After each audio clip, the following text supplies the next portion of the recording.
ده مش مسيحي مسلم، ده طفل مصر، طفل الوطن الذي لا نعرف له مكان سوى انه في ملجأ. طفل مصر الذي لا نعرف له مكان ومنعنا ان نراه، ومنعت امه وابوه حتى يلمسوه ويشوفوه بالاعين. ما هذا التحجر وهذه القلوب الملتهبه تطرفا والمليئه بغضا وايضا المليئه سما مميتا. ايه القلوب دي؟ انا عايز افهم القلوب دي مين؟ امتى؟ مصر غير كده، احنا في جمهوريه جديده خالص، يجب ان نتغير ويتغير المجتمع كله. مش معقول ابدا. حتى رحنا لحد هناك وقالوا حتى ان الطفل ما ياخدش اطفال غير مسلمين. يعني انت الاسلام هينتصر اللي انت خدتيه خالص؟ ده انتوا بتسيئوا الاسلام. الاسلام ما قالش كده، ولا الشريعه ما قالتش كده خالص نهائي.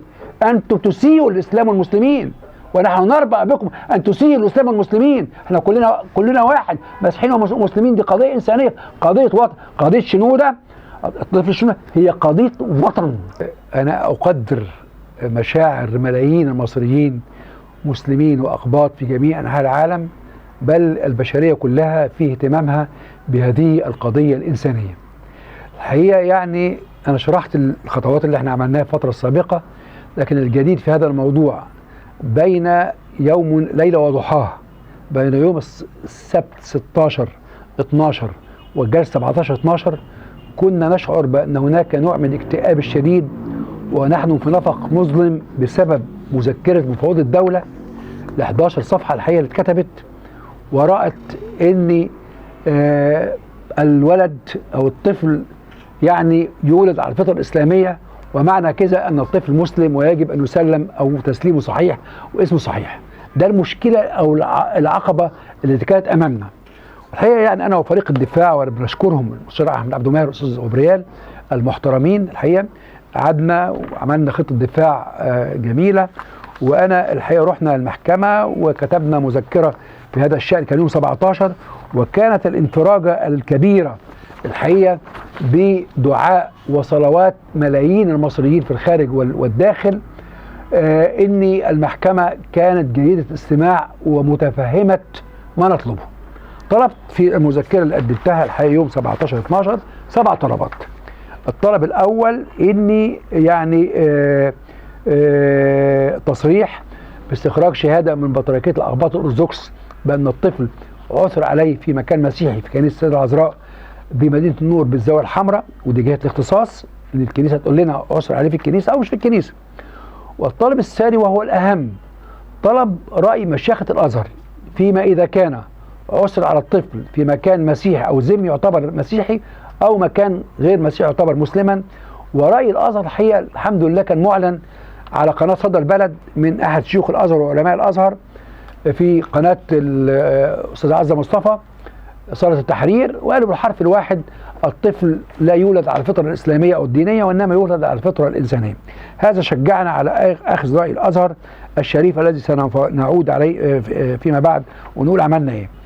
طلبنا كمان ان يعني حسب ما قررت ام شنوده الموجوده معانا وتشرفنا النهارده الحقيقه، واحنا ننضم الى مشاعرها بجد، يعني انسانه محترمه ومتحمله لهذا الظرف الصعب جدا ما لا يتحمله بشر. يعني قعدت مع شنوده 4 سنين.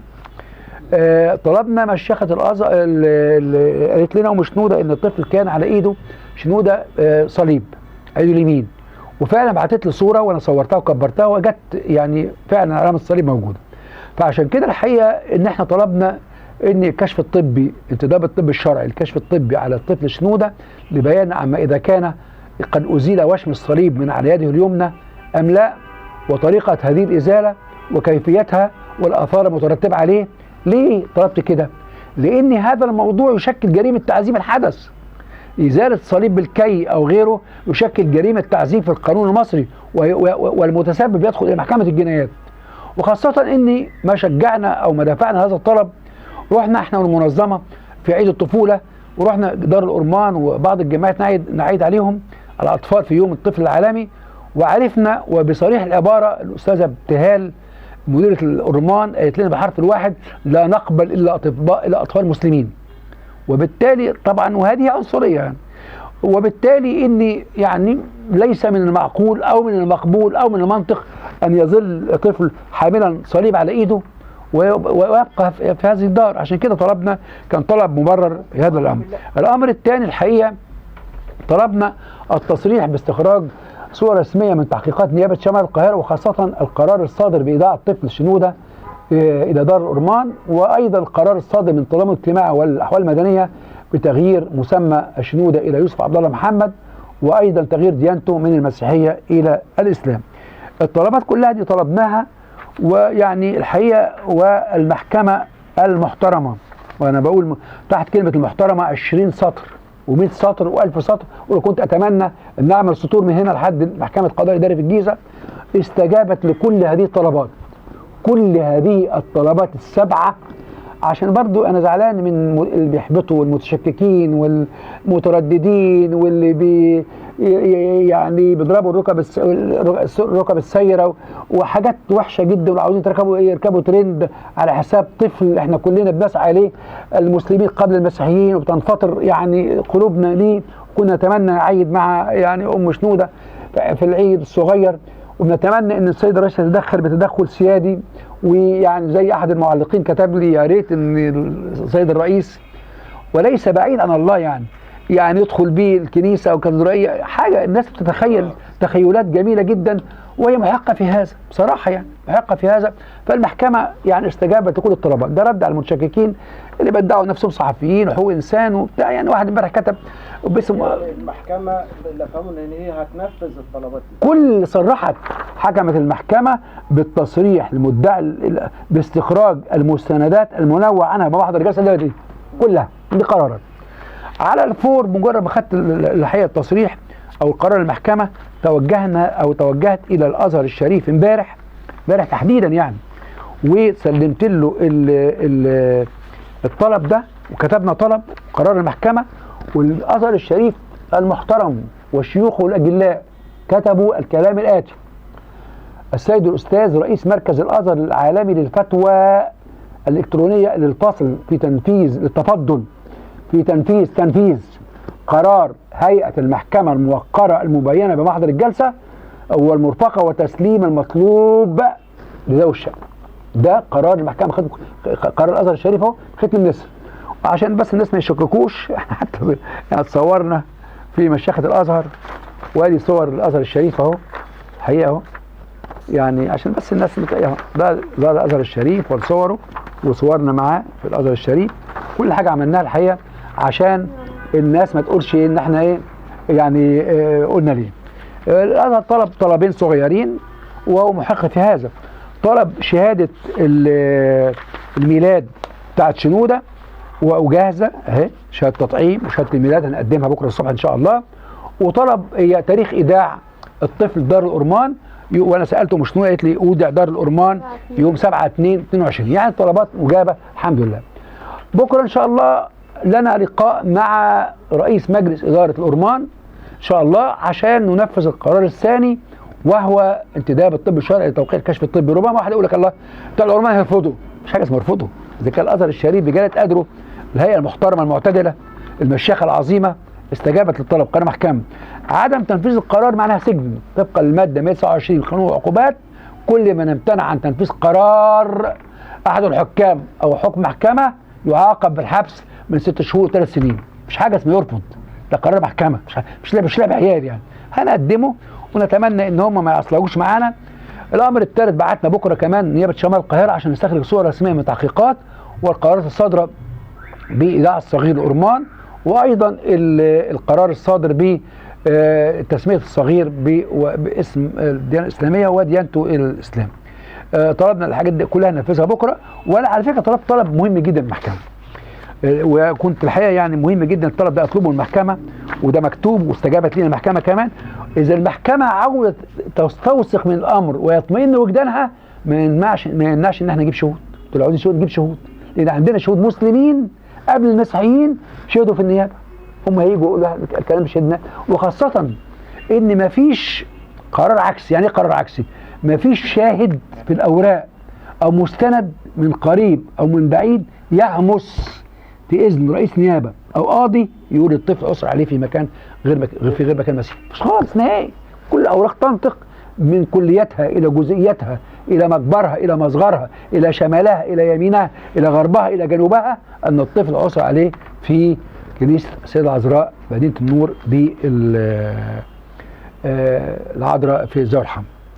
الأمر اللي بعد كده الحقيقة اللي أنا عايز أقوله، وأم شنودة كانت عملت مناشدة من شوية للسيد الرئيس، إن من إطلاقات السيد الرئيس ومن الدستور اللي منحه الكثير من الصلاحيات، وبصرف النظر عن الدستور دي قضية إنسانية، والرئيس أب لكل المصريين وراعي لكل المصريين، ودموعه تنفطر لما بيربت على أمهات الشهداء وعلى أكتافهم ويعانقهم ويقول لهم ما تزعلوش، والشهداء دول عند ربنا يرزقون.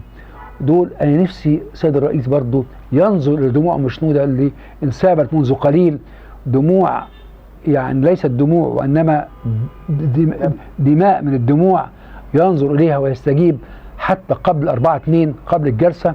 يا ريت تكون الاستجابة دي يعيش شنودة مع أمه وأبوه، هتكون يعني حاجة شيء جميل.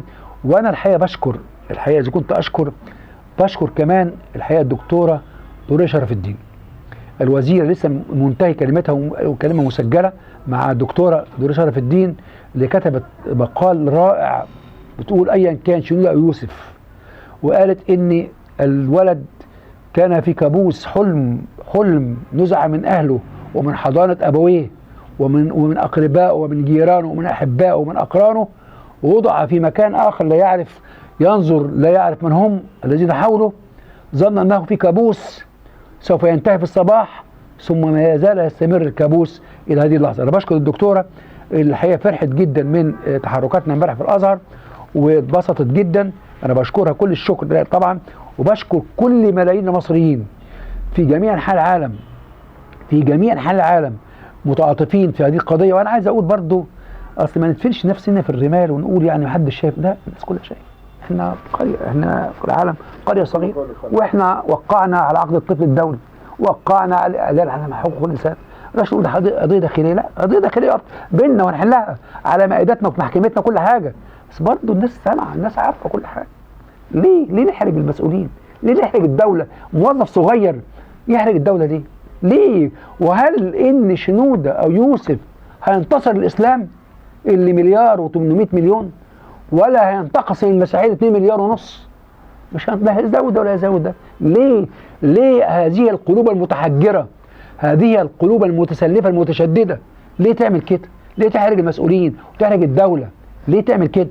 فأنا منتظر إن شاء الله الرئيس يتدخل، وأنا عشمي فرئيس كل المصريين وأب كل المصريين، وهيعيد علينا يعني بعد أيام في الكاتدرائية في العاصمة الجديدة إن شاء الله يكون أمور حلوة جدا. واطمئني يا أم شنودة، اطمئني إن ربنا أولا وقبل كل شيء كل المسؤولين معاكي، كل الدكتور خالد منتصر كان بيكلمني امبارح، والدكتور سعد دي كان بيكلمني، وأنا أشكر الأستاذة فريد الشباشي السيدة المحترمة النائبة المحترمة تقدمت بطلب إحاطة لوزارة التضامن الاجتماعي والمجلس القومي للمرأة والأمم والطفولة، كل الأجهزة المعنية دي أنا بشكرها الحقيقة، واقفة جنب الطفل، طفل الإنسانية، الطفل مصر.